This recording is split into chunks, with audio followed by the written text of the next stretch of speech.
Good Morning Business, le grand entretien. La reprise dans le secteur aérien continue pendant la période estivale, même si la plupart des compagnies n'ont pas encore retrouvé les niveaux d'activité d'avant la crise sanitaire. Elles s'en rapprochent progressivement.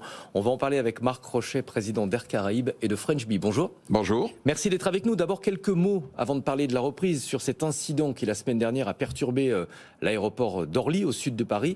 Une panne informatique a paralysé le système de traitement des bagages du terminal 4 pendant pratiquement 12 heures. Avec de nombreux retards de vol, des bagages qui ne sont pas arrivés à destination. Vous êtes très en colère. Nous sommes très mécontents. Une panne peut arriver. On comprend la réalité des choses. Nous sommes nous-mêmes opérateurs d'avions. Ce sont des unités complexes. Donc une panne peut arriver. Ce qui compte, c'est comment on réagit. Comment on protège évidemment le mieux possible les clients qui sont ceux qui sont impactés par cette panne et comment on réaffecte l'ensemble des moyens disponibles aux compagnies qui sont concernées. Dans le cas de jeudi dernier, panne à 4 heures du matin, difficulté de dépannage, Aéroport de Paris a sans doute fait le maximum. Dans ce domaine-là, j'ai peu de commentaires à faire. Par contre, comment on réaffectait le trafic dans l'ensemble des terminaux d'Orly? Il y avait 3 autres terminaux qui fonctionnaient. Comment on a utilisé lentement, trop lentement, la zone cargo, qui a des moyens d'inspection bagages qui ont été mis en œuvre, mais vers la fin de la matinée. Donc ça, c'est des sujets qui nous concernent, qui nous ont inquiétés. On nous a demandé, par exemple, pour annuler des vols, ce que nous avons refusé de faire, sinon provoquer une boule de neige énorme pendant le week-end, en plein mois d'août, une boule de neige, c'est paradoxal. Et donc, on va indemniser nos clients. Aujourd'hui, tous nos clients ont reçu leurs bagages, mais ça nous a coûté beaucoup d'argent. Il a fallu affecter des disponibilités, et donc on attend d'Aéroport de Paris dans ces cas-là, qui s'est engagé. Je suis pas là non plus pour juger négativement tout ce qui s'est passé ce jour-là, mais il faut absolument avoir des moyens de réponse. On peut pas. On est dans le 2e aéroport de France quand même. On est à Orly, on n'est pas au fin fond d'un pays perdu. Cela a duré trop longtemps et cela n'a pas été assez réactif. D'autant que ce sont les compagnies aériennes qui indemnisent les passagers lorsqu'il y a des retards. Ce sont les compagnies aériennes qui sont responsables devant leurs clients. Donc c'est nous qui allons indemniser nos clients. C'est nous qui avons supporté les coûts. Par exemple, de débarquer massivement le fret et le cargo de nos avions pour prendre des bagages le lendemain. Mais évidemment, on va se retourner vers l'aéroport de Paris et, comme on le dit en langage courant, on va présenter la facture. On va parler de la reprise dans le secteur aérien. Quel est aujourd'hui l'état de cette reprise pour vos 2 compagnies? Alors pour Air Caraïbes et pour French Bee, donc essentiellement des destinations de l'outre-mer d'abord, de pays très touristiques comme les États-Unis, on a une très forte reprise, essentiellement sur notre type de clientèle. Nous, on est très proche des clientèles touristiques, des clientèles familiales, des clientèles de l'outre-mer, et donc on a une reprise très forte. On va avoir en 2022 des chiffres qui vont être largement supérieurs à 2019. Mais je parle pour nos destinations, pour nos types de clientèle. Le trafic à faire dans le monde entier, il est en train de revenir, mais très lentement, et il ne reviendra pas au niveau de 2019. En tout cas, c'est mon estimation. Le reste du trafic se porte bien. Les gens, pendant 2 ans, n'ont pas pu voyager, donc ils se sont mis à voyager à nouveau. Si vous n'avez pas été voir votre petit-fils ou votre grand-mère à cause du Covid depuis 2 ans et que vous habitez l'outre-mer, vous y êtes allé cette année, c'est ce qui explique la demande. Toutes les compagnies n'ont pas encore retrouvé leur niveau d'activité d'avant la crise sanitaire. Qu'est-ce qui freine, à votre avis, cette reprise? Est-ce que c'est la demande qui reste inférieure? Est-ce que c'est lié aux difficultés de recrutement? Il y en a eu beaucoup dans l'aérien. Ou est-ce que c'est aussi la pénurie sur certains avions ou certaines pièces qui compliquent la disponibilité des appareils? Indiscutablement. Alors, je ne parle pas pour Air Caraïbes et French Bee parce qu'on est compagnie long courrier, on a des A350 qui sont des machines excellentes. Il y a un frein du côté des moyens disponibles, notamment sur le plan humain. C'est très difficile de recruter en ce moment. Il n'y a pas que notre secteur d'activité, beaucoup sont concernés de la même façon que nous. Il y a des vrais problèmes de logistique. Lorsqu'on a par exemple un avion qui a un problème technique, on met beaucoup de temps, plus de temps qu'avant pour trouver la bonne pièce au bon endroit, la faire acheminer. Donc il y a un frein de ce côté-là. Pour l'instant, il n'y a pas eu de frein sur les tarifs. La demande est forte parce que je vous l'ai expliqué tout à l'heure, les gens ont envie de voyager, surtout sur nos catégories de clientèle et surtout sur nos destinations. Je pense que les choses vont être un peu plus normatives à partir de l'automne où on rentre dans un creux, qui est le creux habituel de la saisonnalité du trafic aérien. Les tarifs des billets d'avion ont nettement augmenté. Quel impact est-ce que ça a eu sur la demande et est-ce que ça a favorisé le segment low cost? Si le prix des billets augmente, on imagine que les consommateurs descendent en gamme, enfin en tout cas descendent au niveau des low cost. Deux choses. D'abord, les tarifs ont augmenté, c'est indéniable. Quand on se met sur des périodes plus longues, quand on remonte à 2017, 2016, les augmentations sont réelles, mais elles ne sont pas si considérables.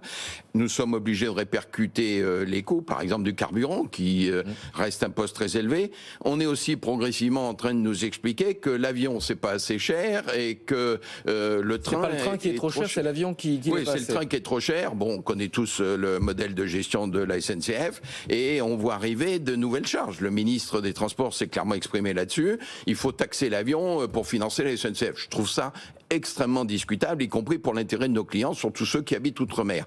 Mais la demande actuellement, elle est forte, malgré ces augmentations de tarifs, parce que les gens avaient besoin de voyager, parce que la demande propre a été stockée, en quelque sorte. Si vous n'avez pas voyagé depuis 2 ans, vous avez envie de prendre l'avion, on va être modéré, et avec les creux qui arrivent, c'est-à-dire l'automne et puis le printemps 2024, je pense qu'on reviendra à des tarifs plus acceptables pour tout le monde. Même avec la hausse des cours du pétrole depuis quelques semaines? La hausse du cours du pétrole, elle est dans les tarifs actuels, parce que les tarifs actuels sont liés à la hausse précédente, celle qui date d'il y a quelques mois. Le prix du pétrole s'était un peu tassé, là il remonte, mais on est dans les mêmes niveaux, on est en tout cas dans les mêmes ordres de grandeur.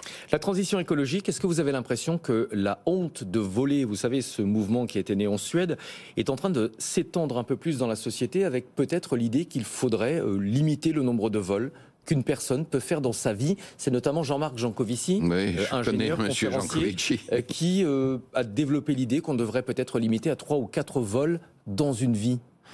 Je ne crois pas du tout à ces théories. Je pense que c'est méconnaître la réalité du besoin de voyager, c'est reconnaître l'accès à l'avion pour tous. À quel titre on dira à des gens, vous avez droit à 4 billets d'avion dans votre vie, alors que vos prédécesseurs ou vos voisins dans d'autres pays, parce qu'il n'y aura jamais harmonisation sur ce plan-là, ça me semble pas très réaliste. Je pense qu'on a une conscience écologique à partager. Air Caraïbes et French Bee ont massivement, très massivement investi sur le renouvellement complet de notre flotte. On utilise l'A350, qui est le meilleur avion aujourd'hui. On se prépare à faire encore mieux demain. C'est comme ça qu'il faut traiter les problèmes. Les règles punitives, 1, je n'y crois pas. 2, elles ne sont pas respectées quand elles existent. Et 3, l'avion doit rester accessible au plus grand nombre. Oui, c'est notre mission, c'est aussi notre vocation. Mais on sent quand même chez les jeunes cette hésitation avant de prendre l'avion. Je vous le dis en toute transparence, c'est un débat qu'on a régulièrement dans la rédaction. Oui, y compris avec les plus jeunes chez nous. La seule chose que je dirais, c'est qu'on ne le voit pas dans la réalité. J'entends ces comportements, y compris dans ma propre famille.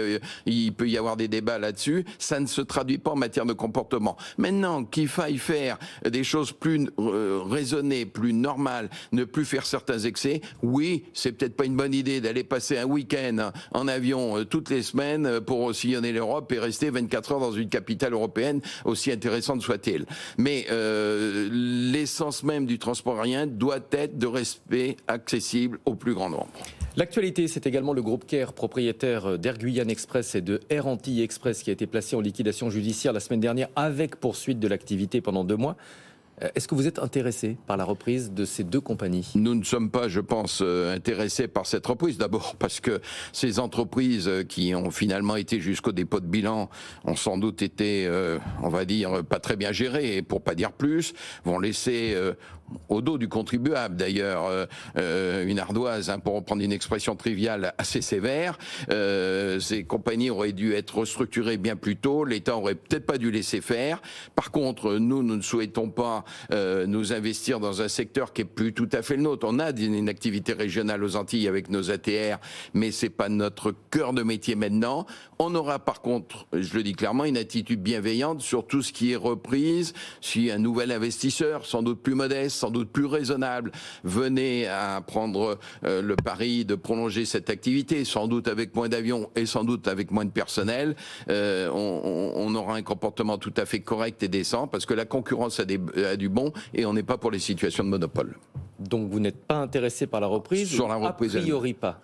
On n'est pas intéressé par la reprise, clairement, et s'il y a reprise, on essaiera évidemment d'observer ça avec bienveillance. Allez, on va parler de vous un petit peu pour terminer. Après 20 ans à la tête d'Air Caraïbes et de French Bee, vous allez passer la main au mois d'octobre. Pourquoi? Bon, d'abord parce que comme tout le monde, et heureusement que c'est une règle absolument équitable, mon état civil parle de lui-même. Donc j'ai passé plus de l'âge de 70 ans il y a quelques années déjà. Droit un petit peu de repos. Oh non, pas de repos, c'est pas mon genre. Mais il est normal que l'on assure la continuité des opérations. Ouais. Groupe Dubreuil a trouvé avec Christine Ourmière une excellente candidate. Le temps est venu de passer à autre chose. Je reste administrateur de certaines sociétés. J'ai ma propre société de conseil, donc disons nouvelle époque, nouveau temps et continuité des opérations d'Air Caraïbes et de French Bee vers le développement et si possible le meilleur accueil pour ses clients. Merci beaucoup Marc Rochet, président d'Air Caraïbes et de French Bee.